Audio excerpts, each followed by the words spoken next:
Imagine for a moment that your life is the foundation upon which everything else rests. Your career, your relationships, your ambitions, even your capacity to dream. None of it can stand tall if the ground beneath is crumbling. That ground is your well-being.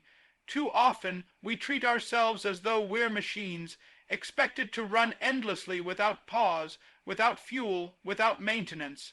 But we're not machines. We are fragile, resilient, complex beings who break down when ignored and flourish when cared for. And if you can't take care of yourself, then who exactly will?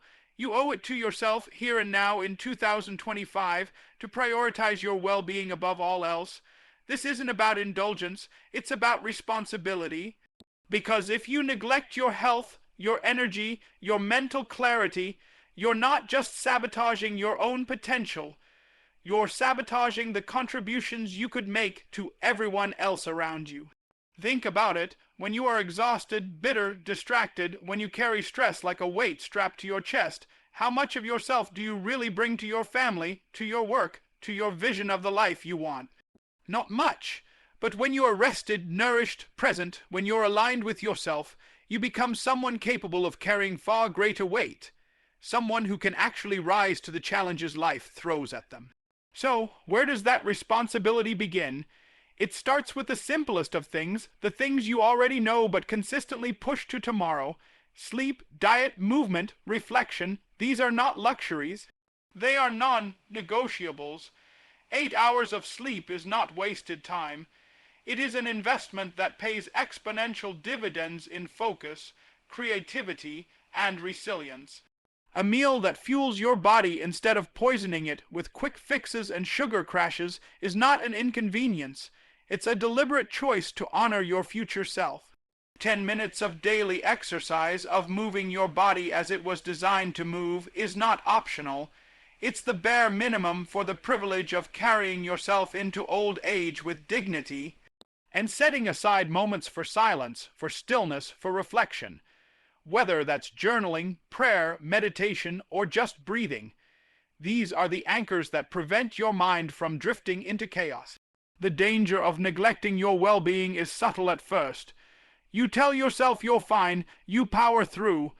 You convince yourself you're being productive, selfless even, by sacrificing sleep, skipping meals, drowning stress in distractions. But what happens after a year, after 5, after a decade? Your body keeps the score. Your mind collapses under the weight of accumulated stress.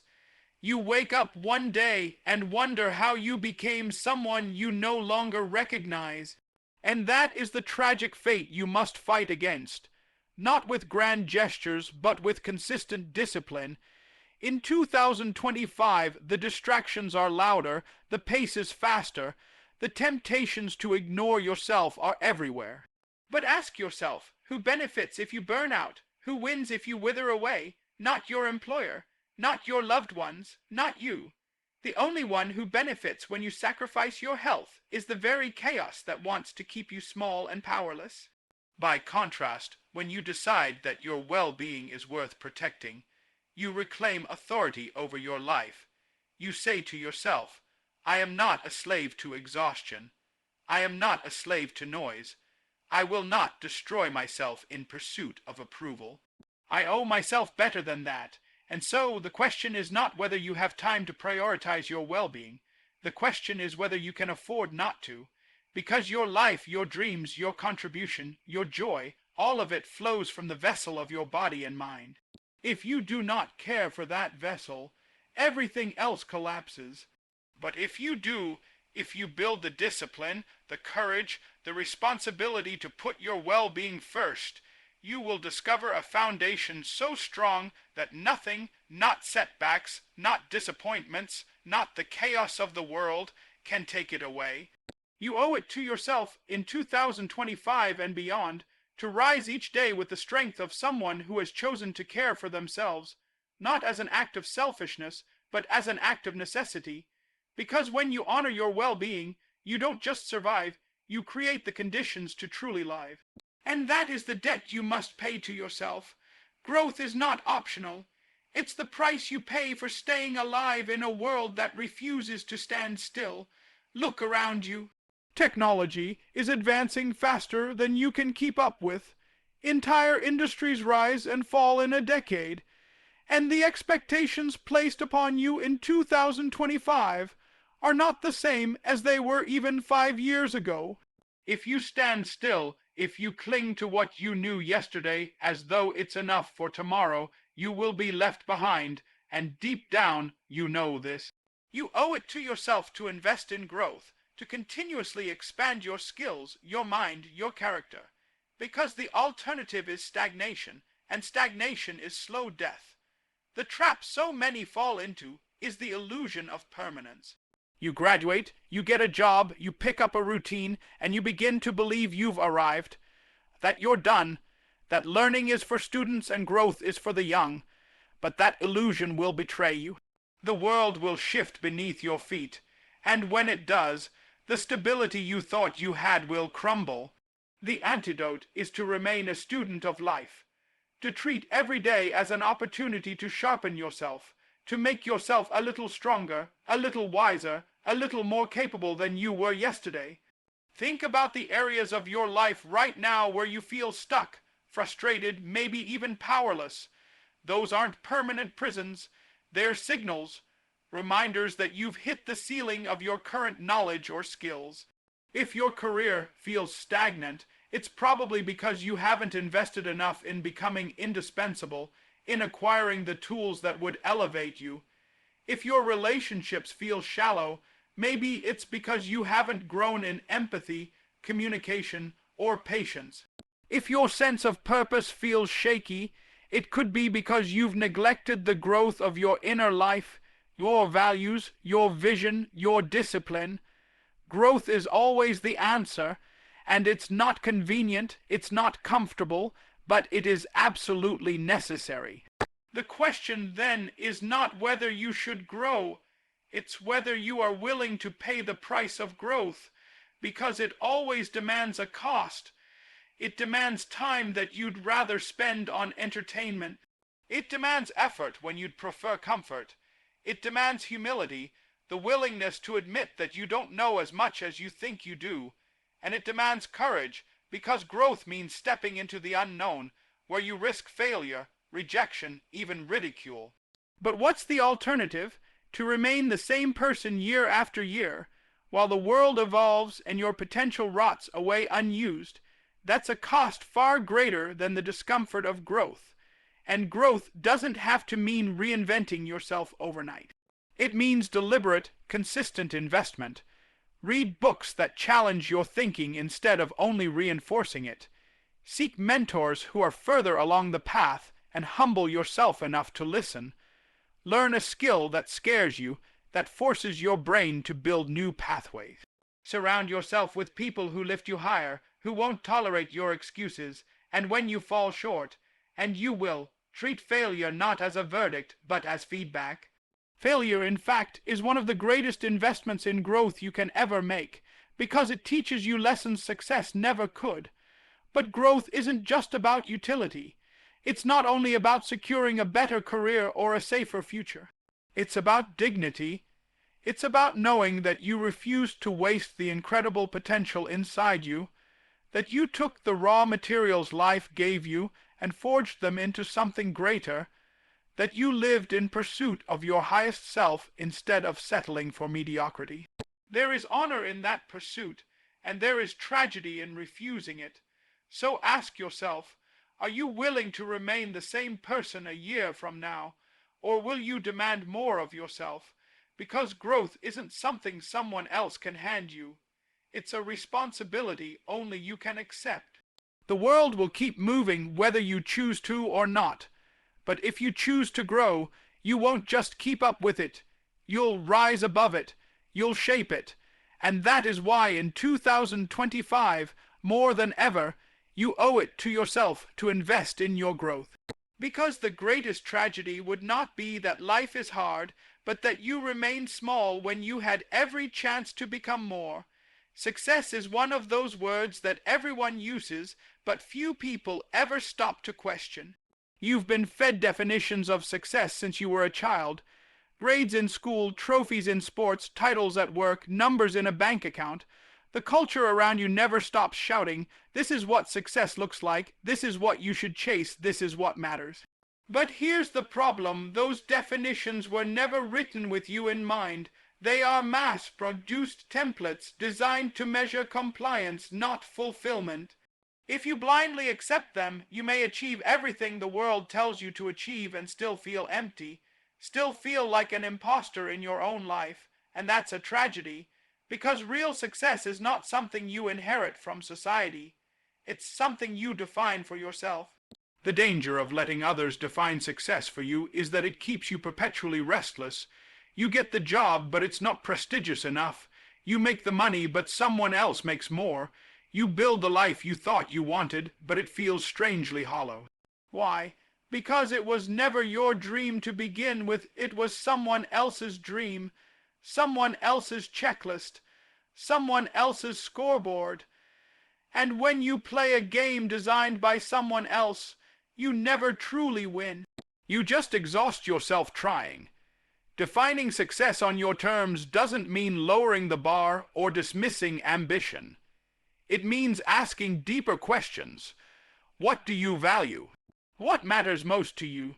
Not to your neighbor, not to your boss, not to the culture screaming at you through your phone screen, but to you. Maybe for you, success is building a business that allows you to provide not just for yourself, but for your family and community. Maybe it's creating art that outlives you. Maybe it's living a quiet, stable life where you can raise your children with integrity and peace. None of these are lesser, none of them are wrong, but they must be yours. And make no mistake, defining success on your own terms requires courage, because the moment you do, you will be misunderstood, you will be criticized, you will be told you're not aiming high enough or that you're aiming too high. People will try to shame you back into conformity because your refusal to play by their rules exposes the emptiness of the rules themselves. That resistance is not a sign you're wrong. It's a sign you're finally free. Once you choose to define success for yourself, everything changes. Decisions become clearer, distractions lose their grip, the endless comparison game, the scrolling, the envy, the feeling that you're always behind. It begins to dissolve.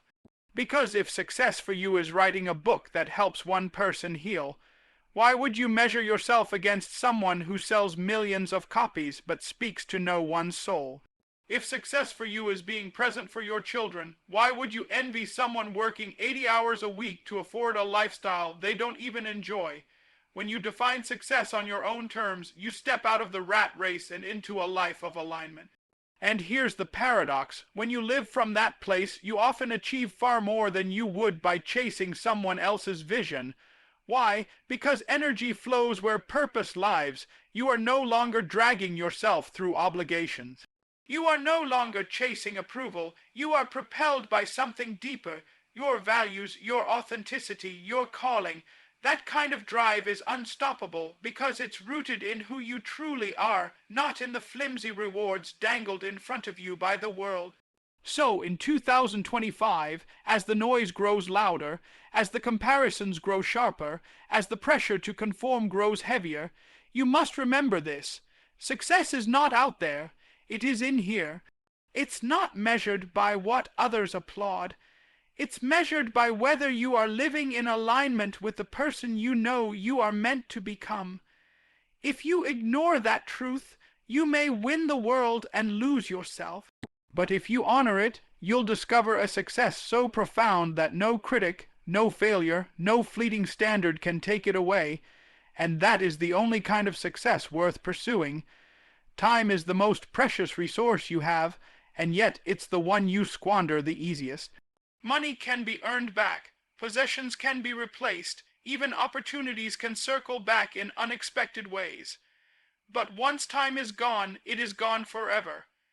And still, so many people live as though their hours are limitless, as though tomorrow is guaranteed. They say yes to everything, allow themselves to be pulled in 1,000 directions, and then wonder why they feel stretched thin, unfulfilled, even resentful. If you are serious about building a life of meaning, You must learn to set boundaries and protect your time. You owe that to yourself because no one else is going to do it for you. Every time you say yes to something, you are also saying no to something else. If you agree to stay late at work, you're saying no to dinner with your family. If you give your Saturday to obligations you don't care about, you're saying no to rest, to growth, to the pursuits that could actually move your life forward. People rarely stop to calculate the true cost of their choices. They imagine that time spent in distraction, in compromise, in appeasing others is harmless, but it is not harmless. It is your life slipping quietly through your fingers. The truth is, most of us avoid setting boundaries because we're afraid. We don't want to disappoint people. We don't want to be seen as selfish. We don't want to risk conflict. But the irony is that by avoiding discomfort in the short term, you guarantee resentment in the long term, resentment toward others and resentment toward yourself. Boundaries are not about pushing people away. They are about creating the space necessary to live in alignment with your values. They are about saying, my time is finite, my energy is finite, and I will not spend it on things that do not serve the life I am trying to build. And let me be clear, protecting your time is not easy. The world will not applaud you for doing it. In fact, it will resist you. People who are used to your availability will push back when you start saying no. Employers may demand more, friends may guilt you, family members may not understand. But this is where courage comes in. Because if you don't set those boundaries, you're effectively giving them permission to steal your time. And they will, not because they are malicious, but because they will always prioritize their own needs over yours if you allow it. That is human nature. So it is your responsibility to guard the hours of your life with the seriousness they deserve. Protecting your time also means being ruthless with distractions. How many hours vanish into the endless scroll, into mindless entertainment, into commitments that add nothing of value to your life? You must face that honestly, because every hour you waste is an hour you could have used to pursue growth, to deepen relationships, to create something meaningful. Discipline with time is not about becoming rigid. It's about becoming intentional. It's about saying, I will not drift aimlessly through my days. I will decide what matters and give myself fully to it. And when you live like this, something remarkable happens. Your life begins to feel lighter, clearer, more purposeful. You no longer resent the demands of others because you've chosen deliberately what you will give and what you will not. You no longer feel like a victim of circumstance because you've reclaimed authorship of your time. You move through your days not with the frantic pace of someone being pulled apart, but with the steadiness of someone who knows where they're going and refuses to be diverted. So, in 2025, the challenge before you is this. Will you allow your life to be consumed by the endless demands of others, or will you take the risk of setting boundaries that protect what is sacred, because your time is your life? Every yes, every no, every choice is a brushstroke on the canvas of your existence. Guard it, cherish it, use it with intention, because nothing will determine the quality of your life more than how you spend the hours that can never be returned. So many people spend their lives waiting for the right moment, waiting until they feel ready, waiting for the stars to align. They sit on dreams as if those dreams will somehow grow stronger in the dark, as if one day they'll wake up and the perfect conditions will suddenly appear. But that day never comes. The truth is, there will never be a perfect time. Life will always be messy. Circumstances will always be imperfect, and readiness is not something you wait for. It's something you create by taking action. If you want to build the life you imagine, if you want to see your dreams become real, then at some point you must be willing to take bold, decisive steps, even when the path is uncertain. Fear will tell you to wait. Fear will whisper that you're not good enough yet, not skilled enough, not worthy enough. Fear will convince you that if you try and fail, you'll prove to yourself and the world that you were never capable in the first place. But here's the irony. By refusing to act, you guarantee failure. You suffocate the dream before it ever has a chance to breathe. By contrast, action, even imperfect action, breathes life into possibility. It creates momentum. It generates opportunities you could never have predicted. Boldness is the antidote to fear. Taking bold action doesn't mean recklessness. It doesn't mean abandoning wisdom or throwing caution to the wind. It means refusing to let fear be the deciding voice in your life. It means choosing to move forward with courage to say, I don't know everything, but I know enough to begin. That one choice to begin has transformed more lives than talent ever has. Because talent is meaningless without the courage to use it. Ideas are worthless without execution. Potential is just wasted energy until it's acted upon. Think of the people you admire, the ones who inspire you. They are not defined by how safe they played it. They are defined by the risks they took, the leaps they made when nothing was guaranteed. History remembers those who acted, not those who hesitated, and your own life will tell the same story. Years from now, when you look back, you will not regret the risks you took that failed. You will regret the opportunities you never had the courage to seize. And bold action doesn't have to be massive at first. Sometimes it begins with a single step, one small but deliberate choice to move closer to your vision. Apply for the program, write the first page, reach out to the person who could open a door, start the business in its smallest form. The act of moving forward, however small, begins to dissolve fear and replace it with confidence. Confidence is not a prerequisite for bold action. It is the result of it. Of course, you will stumble. You will face setbacks. You will be criticized, doubted, maybe even ridiculed. But those who mock you are almost always those who never dared themselves. Their voices are loud only because they echo their own inaction. Do not let their fear become yours.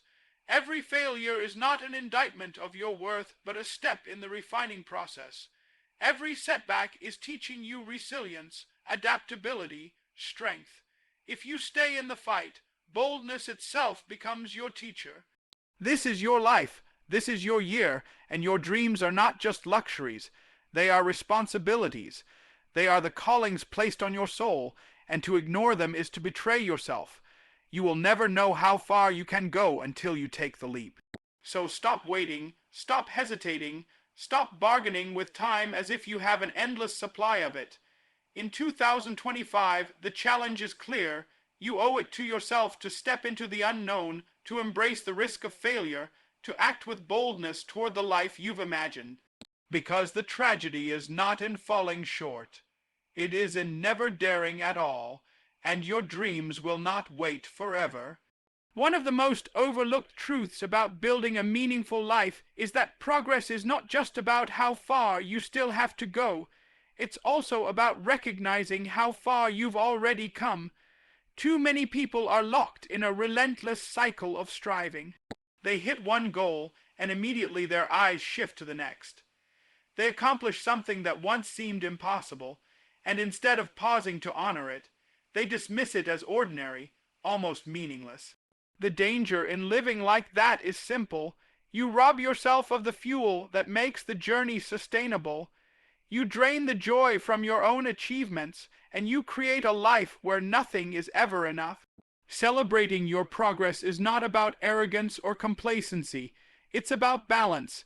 It's about cultivating gratitude for the battles you've already fought and won, no matter how small. Think back to moments when you were weighed down by fear, convinced you wouldn't make it through, and yet here you are, standing on the other side. That's progress. Think about the habits you've broken, the skills you've learned, the relationships you've built, the challenges you've survived.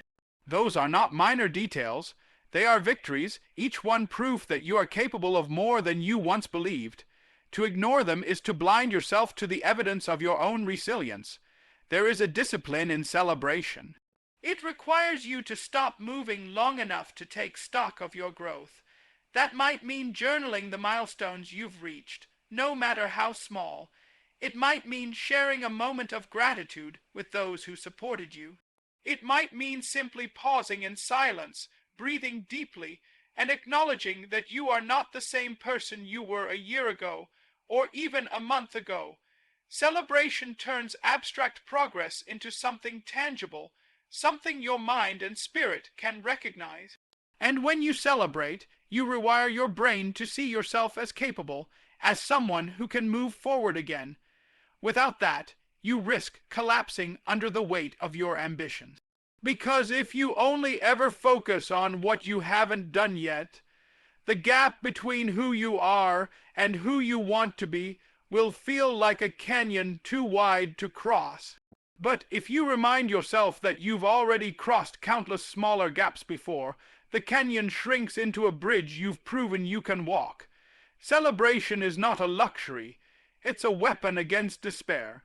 Some will say, but if I celebrate, won't I lose my edge? Won't I get lazy? And no, true celebration doesn't weaken you, it strengthens you. It's not about resting on your laurels, it's about fueling the fire to keep going. Think of it as breath between the strides of a marathon. Without breath, you collapse. With it, you endure. Celebration is the breath that sustains your long-term pursuit of growth and fulfillment. And it's not just about the grand achievement. Sometimes the progress worth celebrating is quiet, invisible to the world, waking up earlier than you used to, choosing patience when you could have chosen anger, saying no to what you once tolerated. These are not small things. These are the bricks that build a stronger version of yourself. When you celebrate them, you give yourself permission to keep stacking brick after brick until something magnificent stands where once there was nothing. So in 2025, as you chase your ambitions, as you stretch toward new horizons, remember that you are not starting from nothing. You are building on victories already won. Honor them, acknowledge them, celebrate them. Because in the end, life is not just about reaching some distant summit. It's about recognizing the ground you've already climbed. And when you allow yourself to see that clearly, you find the strength to keep ascending. Never forget this. The journey itself is the proof of your progress. And if you fail to celebrate it, you risk missing the miracle of becoming the person you were always meant to be. Life is short, fragile, and unpredictable, and yet it is also filled with more possibility than most of us dare to admit. You owe it to yourself in 2025 to step into that possibility with courage and responsibility. Prioritize your well-being, because without health of body and mind, nothing else can stand. Invest in growth, because the world is changing, and so must you if you want to rise with it. Define success on your own terms, or else you'll spend your life chasing someone else's hollow vision. Protect your time with boundaries, because your hours are your life, and you cannot afford to give them away carelessly. Take bold action toward your dreams, because hesitation is just a slow surrender, and the future belongs to those willing to risk failure. And finally, celebrate your progress, because every step forward, no matter how small, is proof that you are becoming more than you once were. When you weave these truths together, you create a life that is not lived by accident, but by design. A life that honors your potential, protects your purpose, and fulfills the responsibility you have to yourself. Because at the end of it all, the world will not remember the excuses you made, the fears you clung to, or the comforts you hid behind. It will remember whether you lived fully, whether you became who you were capable of being, whether you left behind a story worth telling. And that is why, in this year and every year after, you owe it to yourself not to shrink, not to delay, not to waste the gift of your life. You owe it to yourself to rise,